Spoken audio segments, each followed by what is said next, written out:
बिस्मिल्लाहिर्रहमानिर्रहीम। अस्सलामु अलैकुम वरहमतुल्लाहि वबरकातुहू।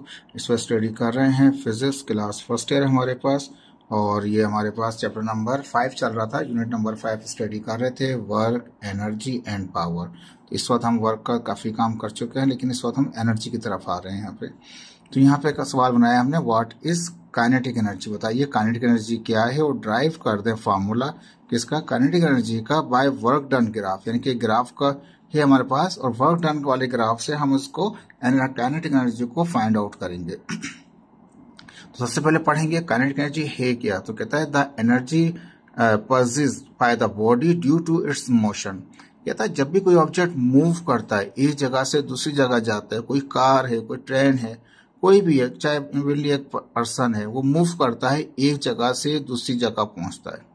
तो जब भी वो एक जगह से मूव करके दूसरी जगह पहुंचेगा तो हम कहते हैं इसने कुछ ना कुछ काम किया।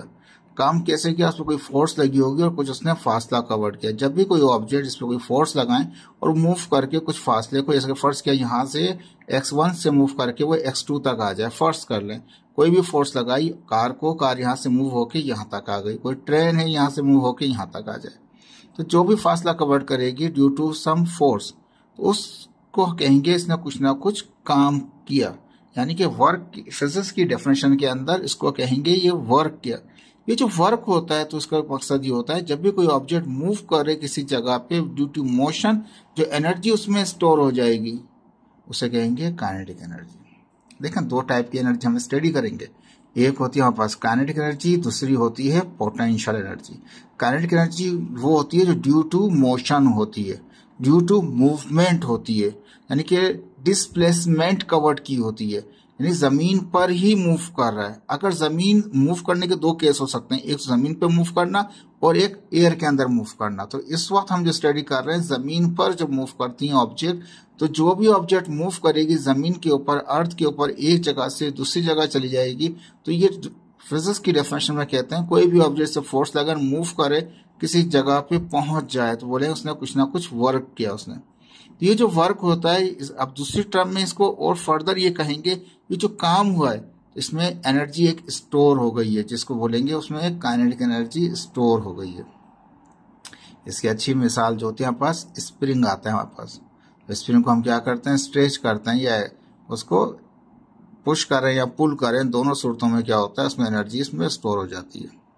ठीक है, ये थोड़ा सा लंबा डिटेल हो जाएगा, लेकिन यहाँ पे जो बुक ने दिया हुआ सीज तक हम रहेंगे यहाँ पे। तो काइनेटिक एनर्जी कहता है कि ऐसी एनर्जी है वो due to motion object possess करता है, स्टोर कर लेता है, उसको हम कहते हैं काइनेटिक एनर्जी। तो यहाँ पे कहता है काइनेटिक एनर्जी, दूसरा पार्ट, ये तो डेफिनेशन हो गया। दूसरे पार्ट में कहता है काइनेटिक एनर्जी बताइए by work done graph, work done graph से। तो अब यहाँ जो फोर्स इस्तेमाल हो रही है इसमें एफ ऑफ एक्स नहीं लिखा हुआ, जिस लास्ट चैप्टर में क्या था इसके आगे फंक्शन बना के एक्स किया हुआ था। तो ये वेरिएबल नहीं है, ये कांस्टेंट फोर्स है। कांस्टेंट फोर्स का ग्राफ हमारे पास स्ट्रेट लाइन होता है हमारे पास। ठीक है, अब ये एक ओरिजिन था, ओरिजिन से इस तरफ जाएंगे डिस्प्लेसमेंट बढ़ता जाएगा, यानी कि हॉरिजॉन्टली जो एक्सिस है इसको हम डिस्प्लेसमेंट कह रहे हैं, जिसको एक्स से जाहिर कर रहे हैं। और एक वर्टिकल है, वर्टिकल को हम फोर्स से जाहिर कर रहे हैं, उसमें फंक्शन नहीं लिखा हुआ, सिंपल एफ लिखा हुआ, यानी कि कांस्टेंट फोर्स होगी आपके पास।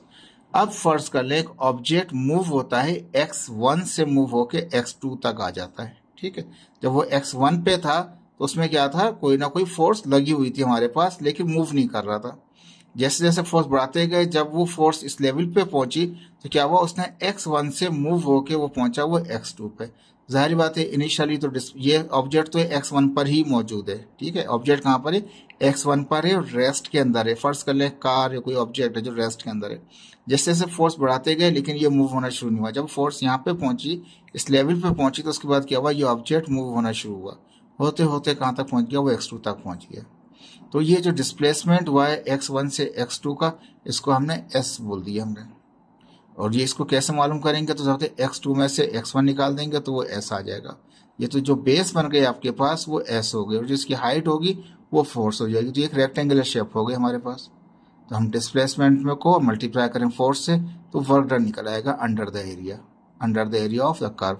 इस कर्व तो नहीं है, स्ट्रेट लाइन, इस स्ट्रेट लाइन के अंडर में जो एरिया आ गया हमारे पास, जब पिंक शेप नजर आ रहा है आपको, ये हमारे पास वर्क डन होगा। तो फिजिक्स की टर्म में इसको वर्क डन कहते हैं।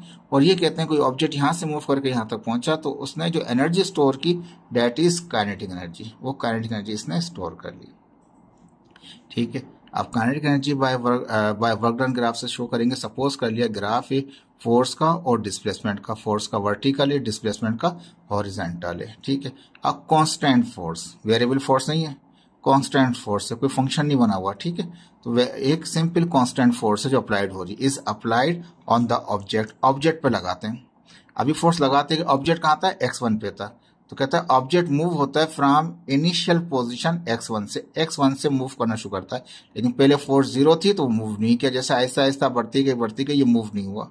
जब फोर्स का लेवल यहाँ तक पहुंचा फिर उसने मूव होना शुरू हुआ। तो कहता है कि वो x1 से मूव करता है to the final position x2 तक मूव करता है। The work has been done under the area, कहता है इस एरिया के अंडर जो है काम हुआ है, under the area of the straight line, जो स्ट्रेट लाइन ये आई है हमारे पास ग्राफ की, उसके अंडर में ये काम हुआ हमारे पास। Both force and displacement are in the same direction, जिस डायरेक्शन में डिस्प्लेसमेंट हुई है फोर्स भी उसी डायरेक्शन के अंदर है। तो दोनों एंगल बिटवीन देम कितना हो गया हमारे पास, वो 0 हो गया।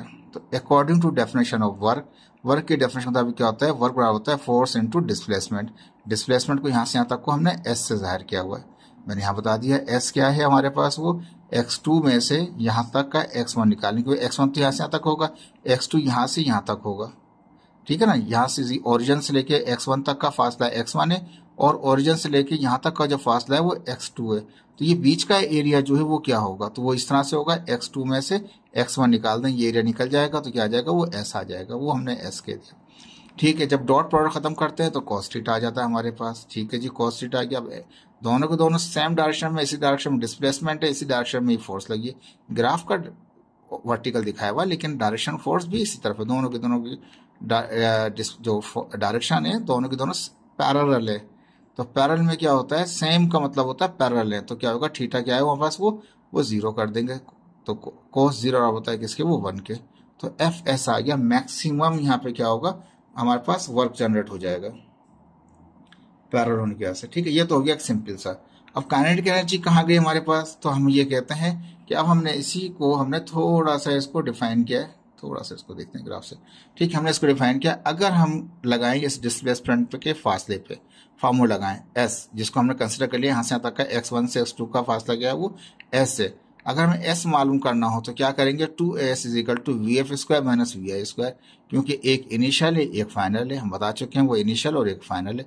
तो x1 इनिशियल है वो फाइनल है, तो फार्मूला क्या होता है, जो इस पॉइंट पे वेलोसिटी होगी वो हमारे पास इनिशियल की vi होगी, और जिस पॉइंट पे वेलोसिटी होगी वो vf होगी। वो फाइनल पॉइंट है तो फाइनल वेलोसिटी होगी, इनिशियल पॉइंट है तो इनिशियल वेलोसिटी होगी।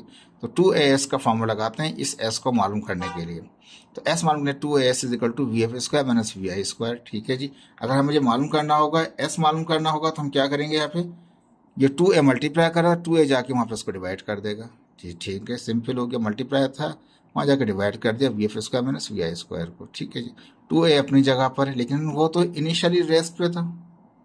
ठीक है, पिक्चर में क्या था, इनिशियली कहाँ पे था, वो रेस्ट पे था, रुका हुआ था, फोर्स लग रही थी, वो नहीं मूव कर रहा था। तो इसकी जो इनिशियल वेलोसिटी थी वी आई, तो वी आई क्या हो जाएगी इसकी, वो 0 हो जाएगी क्योंकि रुका हुआ था x1 के ऊपर। तो वी आई 0 है तो वी आई की जगह 0 कर दिया पुट। फाइनल वेलोसिटी को हमने कंसिडर कर लिया कि वो v है, वी एफ को क्या कह दिया हमने, v कह दिया, जो भी हो उसको v कह दिया यहाँ पे। ठीक है, लेकिन इनिशियली वो रेस्ट में था क्योंकि फोर्स लगाते गए वो मूव नहीं हुआ, जब फोर्स ज्यादा हुई फिर वो मूव किया x1 से, तो इनिशियली इसकी वेलोसिटी क्या है, वो 0 है, रुका हुआ था। वो जो रुका हुआ होगा तो इनिशियल वेलोसिटी 0 होती है किसी भी ऑब्जेक्ट की। vf तो यहाँ पे vf की जगह v कंसिडर कर लिया तो v का स्क्वायर v स्क्वायर हो जाएगा, 0 खत्म हो जाएगा, 2a हो गया। अब इस s is equal to V square upon 2a को यहाँ पुट कर सकते हैं इस इक्वेशन 1 में। तो मैंने यहाँ पुट किया s की जगह पे we square upon 2a, s की जगह पे तो आ गया मेरा वी स्क्वायर 2 है अपॉन 2a। f का फॉर्म जानते हैं, होता है f is equal to m। तो एक s की वैल्यू पुट करना चाह रहे हैं इक्वेशन 1 में और एक इक्वेशन 1 में f की value f is equal to m है। तो f की जगह पे लगा दिया m है और s की जगह पे लगा दिया वी स्क्वायर अपॉन 2 है। ठीक है जी, अब यहाँ पे और से देखें, a से a कैंसिल हो जाएगा तो खाली m बचा। 2 अपॉन में है तो 1 अपॉन 2 कह सकता हूँ, अपॉन में ना 2, जब 2 अपॉन में है तो 1 अपॉन 2 कह सकता हूँ, खाली m बचा। a से a कैंसिल हो गया, वी स्क्वायर आ गया, तो वर्क डन बराबर हो गया हाफ mv²। अब मैंने दोबारा एक और डेफिनेशन बताई यहाँ पे, according to definition of kinetic energy की। तो kinetic energy is the store energy. Kinetic energy क्या है? वो स्टोर एनर्जी है किसके अंदर? इन द बॉडी, बॉडी के अंदर, due to the work done, जो वर्क डन की वजह से हो बाय द बॉडी। कोई भी बॉडी में जो काम होगा हम बोलेंगे इसमें जो एनर्जी स्टोर हुई वो कहलाएगी kinetic energy, due to motion, due to motion चाहे तो लिख सकते हैं इसमें आगे। तो ये जो वर्क डन हुआ ये बराबर आ गया किसके? ये काइनेटिक एनर्जी के बराबर आ गया। तो यहाँ पे डेफिनेशन काइनेटिक एनर्जी की एक और इस्तेमाल की कि kinetic energy is a store energy. ये एक स्टोर एनर्जी होती है किसमें? किसी बॉडी में, जो किसकी वजह से होती है? वर्क डन की वजह से होती है किसी बॉडी में। तो यहाँ पे काइनेटिक वर्क डन को बराबर कर दिया काइनेटिक एनर्जी का, तो काइनेटिक फॉर्मूला हाफ mv²। अब इस इक्वेशन 2 के मुताबिक क्या है कि हाफ कांस्टेंट है, मास कांस्टेंट रहता है ऑब्जेक्ट का, मास चेंज नहीं हो रहा होता। चेंज होने की चीज सिर्फ एक ही है जो वेलोसिटी है।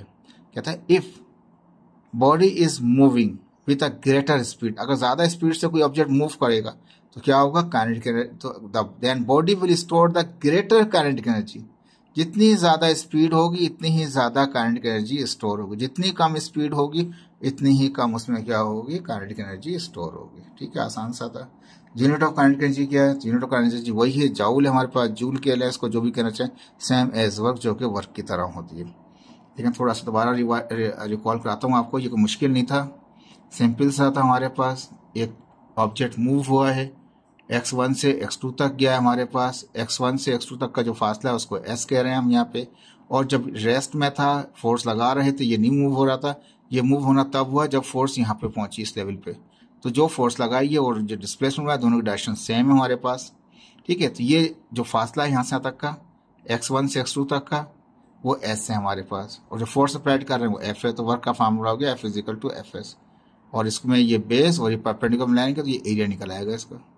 तो ये एरिया के तरीके से निकाल लिया हमने, इसको सिंपल तरीके से सॉल्व कर लिया और दोनों की डायरेक्शन सेम थी, तो वो एंगल बिटवीन देम 0 हो गया हमारे पास और वो मैक्सिमम वर्क डन हुआ। अब इस s को मालूम करना चाहेंगे, ये s क्या है इसके लिए?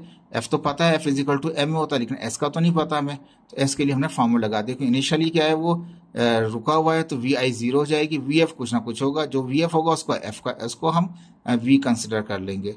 फॉर्मूला क्या? 2s = vf² - vi²।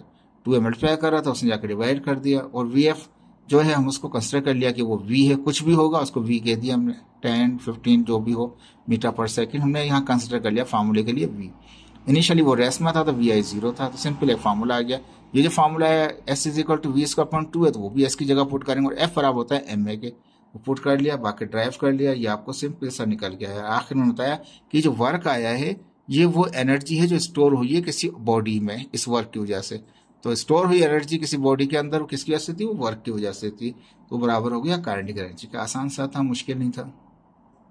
देखिए वर्क एग्जाम्पल है, बहुत ही आसान है, मैट्रिक में कर चुके हैं इस तरह की। A car with a mass of 1200 kg, एक कार है जिसका मास 1200 kg है, वो ट्रेवलिंग कर रहा है किसी स्पीड से 25 मीटर पर सेकंड की स्पीड से। इनिशियली क्या, फाइनल का कोई चक्कर नहीं है, सिंपल वी है हमारे पास। कैलकुलेट काइनेटिक एनर्जी, तो मास कितना है? 1200 है, स्पीड कितनी है? 25 मीटर पर सेकंड है। काइनेटिक एनर्जी मालूम करनी है आपको, तो half kinetic energy half mv²। Half अपनी जगह, m कितना? 1200, v कितना? 25 है, स्क्वायर करेंगे 625, और यहाँ पे इसको 2 से 1200 को डिवाइड कर दिया तो 2 1 2 6 12, तो वो 600 हो गया। 1200 को डिवाइड किया 2 से तो आधा हो गया, 600 हो गया। मल्टीप्लाई किया 3.75 10⁻⁵ जूल आ गया हमारे पास। देखें ये सिंपल सा प्रॉब्लम था, ये पहले भी किया मैं आपने, आसान सा टॉपिक है, इसको याद करेंगे समझ में आ जाएगा, फिगर से ही इसको ड्राइव कर सकते हैं। Okay, thank you so much, अल्लाह हाफिज़।